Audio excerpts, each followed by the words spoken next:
งเป็นกำบังที่เข้มแข็งข้าเจ้าเป็นความสว่างและเป็นความพ้นของข้าและทรงเป็นกำบังที่เข้มแข็งแม้นซาตานตั้งคายอ้อมข้าบ่เคยย้านจักหน่อยมีพระเจ้าทรงนำเฮาอยู่เสมอข้าจะวางใจในพระองค์ผู้ทรงนำพาทุกสิ่งข้าจะรักพระองค์ผู้เดียวตลอดไป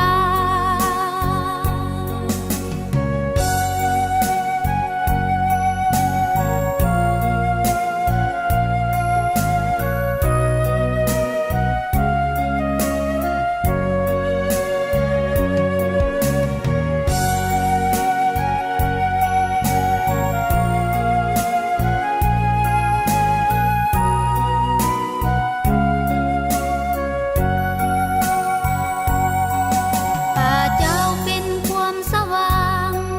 และเป็นความพ้นของข้าและทรงเป็น